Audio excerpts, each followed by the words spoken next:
આયા તો જેને કહેવાય કે એમ લાગી રહ્યું છે કે પોલીસ જ એમ કે છે કે આ શું કરી રહ્યા છે કે તમે કાયદામાં રહેશો તો ફાયદામાં રહેશો, પણ જો આ કાયદામાં નથી રહેતા એની ઉપર કેમ કાર્યવાહી નથી થતી? નબીરાઓએ કાયદાના ધજાગરા ઉડાડ્યા છે. લોકોના જીવને જોખમમાં રાખીને નબીરાઓએ દિવાળીની ઉજવણી કરતા જોવા મળ્યા છે.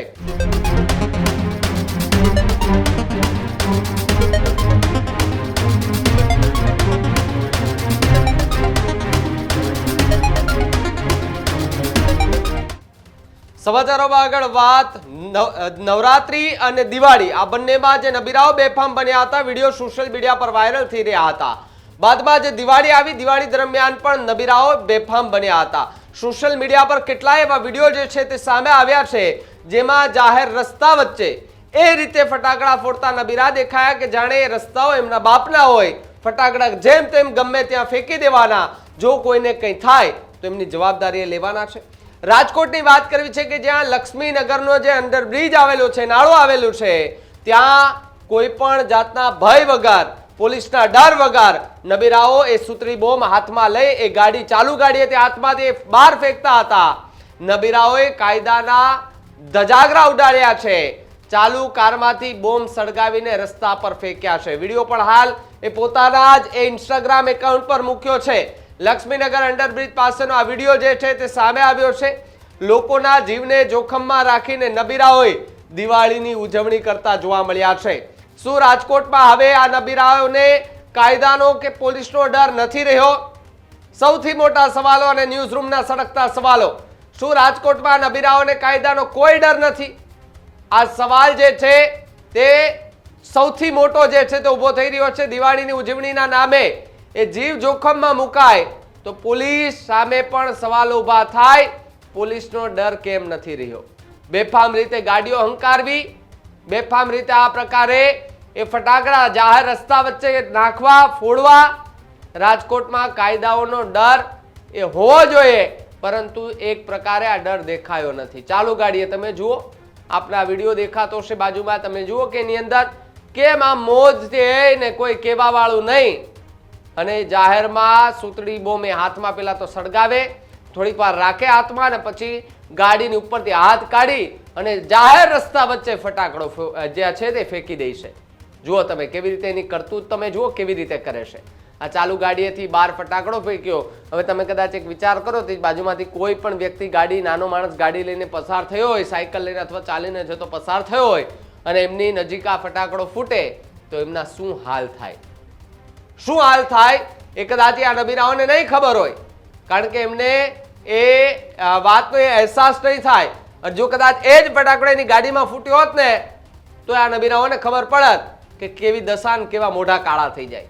આજ મુદ્દે વાત કરવા માટે રાજકોટથી મારા સહયોગી સાવન મારી સાથે જોડાયા છે. સીધા એમની પાસે જ જઈએ અને જાણવાના પ્રયત્ન કરીએ કે રાજકોટની અંદર સતત ને સતત આ નબીરાઓ બેફામ બની રહ્યા છે. નવરાત્રીથી લઈ અને દિવાળી સુધીમાં અનેક એવા રાજકોટમાંથી કિસ્સાઓ સામે આવ્યા છે. એમાં ખાસ દિવાળી દરમિયાન પીધેલી હાલતમાં કેટલા અકસ્માતો થયા, આ પ્રકારે જાહેર રસ્તામાં ફટાકડા ફોડતા જોવા મળ્યા. એમની સામે પોલીસે કોઈ કાર્યવાહી કરી છે કે કેમ? સાવન, જે રીતે તમે રાજકોટના રસ્તા પર અત્યારે ઊભા છો, હવે તો જે છે કહેવાય કે ભાઈ દિવાળીનો તહેવાર પૂરો થઈ ગયો, રૂટીન પોતપોતાના કામે લોકો જઈ રહ્યા છે, તમારી પાછળના દ્રશ્યો પણ દેખાઈ રહ્યા છે.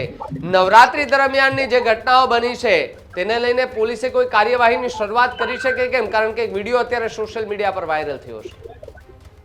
જી ભાવિક, હું તમને જણાવવા માંગીશ કે આ જે વિડીયો અત્યારે તમે જોઈ રહ્યા છો કે કારની અંદરથી સિંધરી બોમ્બ છે તે સળગાવે છે, સરખી રીતે સળગી જાય ત્યારબાદ તે બહાર ફેંકે છે. એ રીતના દ્રશ્ય જે આપણે રાજકોટના મળ્યા છે તે 2-3 દિવસ પહેલાના છે. પણ 2-3 દિવસ ગયા છતાં પણ ઇન્સ્ટાગ્રામ હેન્ડલ્સમાંથી તેને તેના સોશિયલ મીડિયા ઉપર જે એને પોસ્ટ કરેલું હતું તો પણ હજી પોલીસ દ્વારા કંઈ કાર્યવાહી કરવામાં આવી નથી.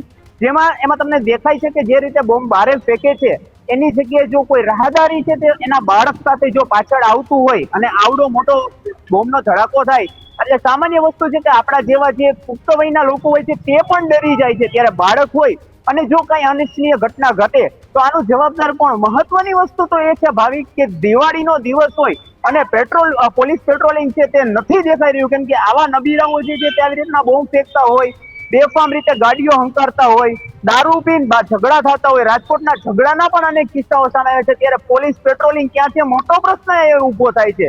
જેમ કે રાજકોટમાં દિવાળીના દિવસે અને હમણાં 2-3 દિવસની અંદર કિસાનપરા ચોકમાં પણ એક મોટો ઝઘડો થયો, પણ હજી સુધી કોઈનો એકય પ્રકારનો વિડીયો કે કોઈ અપરાધીઓને પકડ્યા હોય કે કોઈ આ રીતના ખેલ કરવા વાળા છે નબીરાઓ જે બેફામ બન્યા છે તેની ઉપર કોઈ પણ પ્રકારની કાર્યવાહી નથી થઈ. શું કામ કે થાય તો ક્યાંક ને ક્યાંક તો સામે આવે, પણ આવા બસ બેફામ રખડી રહ્યા છે.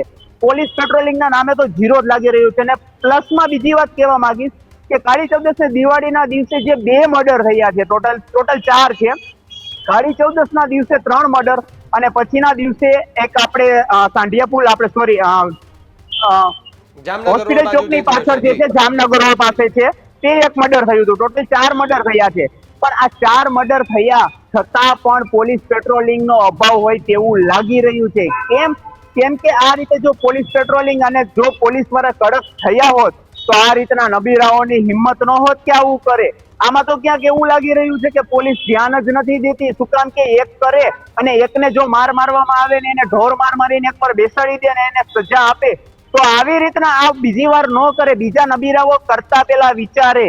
પણ બસ અહીંયા તો જેને કહેવાય કે એમ લાગી રહ્યું છે કે પોલીસ જ એમ કે છે કે આ શું કરી રહ્યા છે.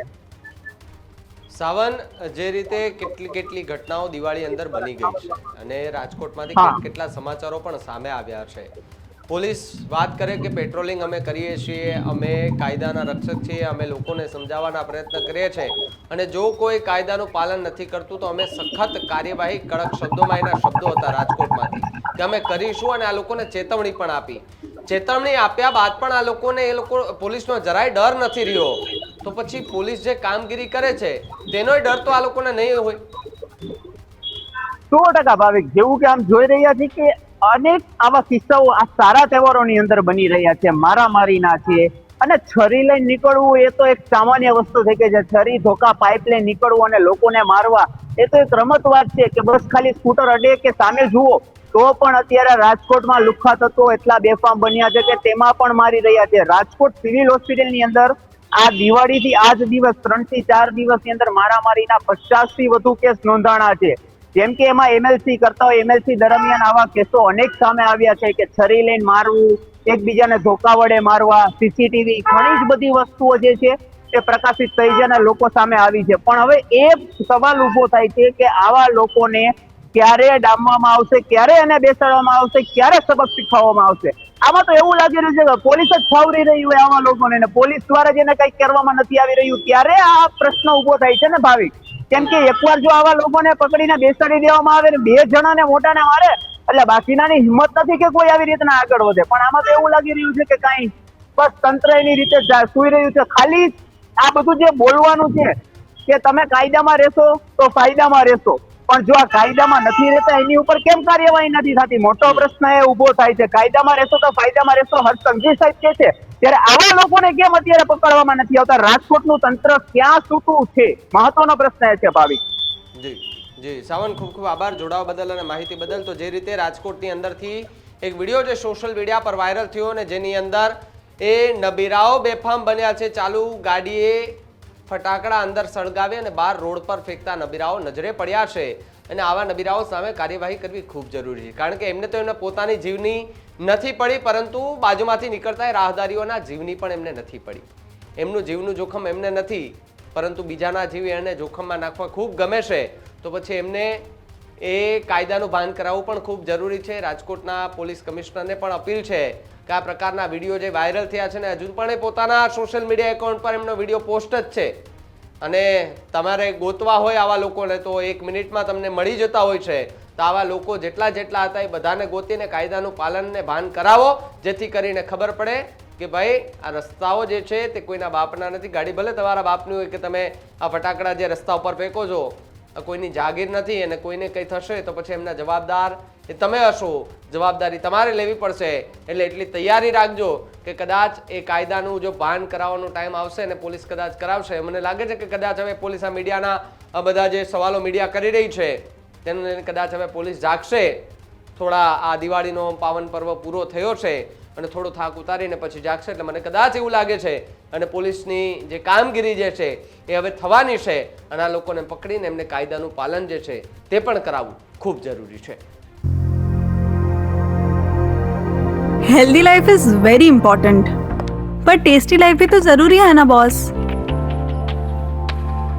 समोसा चाट से है प्यार, पर एसिडिटी से कैसे रहोगे दूर यार. Wait, we have a 3-step solution.